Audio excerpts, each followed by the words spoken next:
ago, I was woken up in the middle of the night by a man who was pinning me down in my own bed. While it took a second for me to gather my thoughts and figure out what was happening, it didn't take long for me to realize that it was one of my own friends who I'd been visiting. He wasn't trying to hurt me. Instead, he was reliving events from Operation Iraqi Freedom. He was trying to protect me. So as he whispered things like, it's okay, just be quiet, I've got your back, I realized that these dramatic triggers happened on a nightly basis and that it was something that I was going to have to learn to get used to. Because of that, I spent countless hours researching post-traumatic stress syndrome in returning veterans of war. This was not only for educational purposes, but for personal purposes, as this is something that affects all of us and the world around every veteran who returns home from war. And according to a 2012 article in Military Medicine, there were 2.3 million troops who served in either Iraq or Afghanistan between the years of 2001 and 2011. That's 2.3 million troops, meaning the amount of individuals who are at risk for suffering from PTSD is much, much higher. And the consequences of PTSD can be very harmful to a veteran's overall quality of life. So it's important that we continue to improve the systems that we are currently using to prevent and screen for PTSD, and that we all take part in the treatment of those who are already diagnosed. So today the things that I'll discuss are what these consequences and negative effects are, solutions to improve our current systems, and how we can all be a part of the recovery process. So the first thing that we're going to address is the problem itself. Those who suffer from PTSD are faced with many negative and harmful consequences that may affect their daily lives. According to a 2013 article found in the Journal for Psychological Services, PTSD is the most common psychiatric diagnosis in returning war veterans. Currently, 21 to 23% of all those who return from Operation Iraqi Freedom or Operation Enduring Freedom have been diagnosed with PTSD.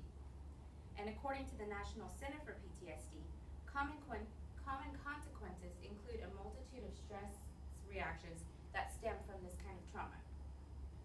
Some of these effects and systems of PTSD can include things like fear and anxiety. This can be things like fear of loud noises like fireworks that trigger a reaction to their emotional response of the sound of gunshots, or fear and the anxiety and jumpiness, also called hyperarousal, that is caused by things lying on the side of the road that trigger their sense of memory in regards to things like IEDs and roadside bombs. It can also be feelings of shame, guilt, and depression. This can be guilt for not being able to save the lives of others and those around them, and the guilt they feel for being faced with life or death situations that allowed them to, or that forced them, rather, to have to kill others and have to live with those decisions. It can also be increased bouts of anger and irritability, and this can be things like being short with their family, not having patience with their children, and blowing up and overreacting to things that are usually considered small misunderstandings. And most importantly, there's overall changes in their behavior. Now, this also includes the use of drugs and alcohol. Commonly, these things are used to help alleviate the stress of reliving an event or having to relive an event. The 2012 article that I mentioned earlier in Military Medicine also noted that 21% of those with PTSD also suffer from alcohol abuse, and 18% of them suffer from other drug and substance abuses. It can be expected that with this combination of problems, the severity of it can lead to really serious situations. So take, for example, the story of Operation Iraqi Freedom veteran Jason Klinkenberg. The LA Review Journal published his story in 2005. Jason watched his own friend burn to death while they served a tour in Iraq. This was the onset of his PTSD. Later, when he found out that it was going to be an additional month before he was discharged, before his discharge was pushed back, he attempted suicide. Once he finally was able to return home, he faced issues of drug and alcohol abuse. And finally later, after he decided to write a short autobiography on his life and his tour in Iraq, which was probably the trigger of his PTSD and reliving those events, he fatally shot and killed his wife and then himself. So when a problem has this many potential side effects or risks, the solutions need to be constantly evaluated. This leads us to our next point, which are the solutions. Currently, there are systems in place to prevent, screen, and treat PTSD. However, in situations where the end result can mean either life or death, all of these systems can serve to be improved. So let's take prevention, for example. Most troops are actually trained before they go into areas of war to face these, life-threatening consequences and have to deal with the side effects that come after. However, their spouses and those around them are not given any kind of training. The spouses themselves, some of them receive information on how to identify some of the symptoms of PTSD, but only 1/3 of spouses were provided this information according to a 2011 article in Military Medicine. So instead of only giving them information on how to diagnose PTSD or see the symptoms, we need to make it a common affair between all of the community and between those that are closest to them, so that not only are they able to look at the symptoms, but they know a clear plan of what they need to do afterward to help them get help, since they're going to be the ones living with the veterans once they return home. This will also help to kind of reduce that stigma that this is something that the veteran needs to be ashamed of. By making it a publicized event, they won't feel like they should be ashamed of how they're feeling, and they'll be more likely to want to come forward. The screening process is another area that needs to be improved. CNN reported on the story of the Fort Hood shooting that happened last week, and the connection between that and the possible shooters linked to having PTSD. In their story, they answered some common questions on PTSD, including how the screening process works. According to Dr. Michael Tell, professor at University of Texas, the screening process happens during the debriefing stage as a soldier prepares to go home.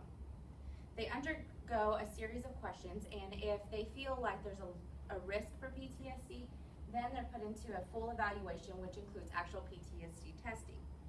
Now, this process can be lengthy, so for those who are just looking to get home after serving a long tour, these people sometimes fall through the cracks because they don't want them to see any indicators that they could possibly have post-traumatic stress disorder.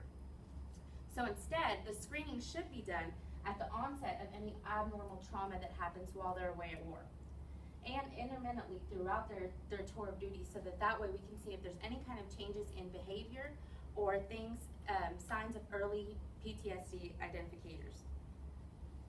So this leads us to the treatment of those who've been diagnosed. This is where you and I come in. The Department of Veterans Affairs has declared the month of June as PTSD Awareness Month and has called all Americans to action. So during the month of June, think strongly about your relationship and what you can do to help those with PTSD. Educate yourself and educate others who are faced with this disorder, and let other people know and raise awareness of the problem. Volunteer your time. If you have a local Veterans Affairs clinic in your town, volunteer to be a mentor and walk these veterans who have already been diagnosed through the recovery process. And if you absolutely just do not have time to do any of these things, donate to organizations such as the National Center for PTSD or even the Wounded Warrior Project. Overall, all of these solutions will aid in alleviating the problem and the stressors caused by PTSD. So in conclusion, now that we've discussed the negative consequences that PTSD has on the life of a veteran who's returning home from war and how we can help improve their quality of life by improving and aiding in the systems of prevention, screening, and the treatment of PTSD, we now have a chance to make a difference. So raise awareness and participate in the treatment of those who are returning home from war only to fight an internal war once they get back home. We can all find small windows of opportunity that we can use to help in their treatment and make sure that they get the attention that they so deserve.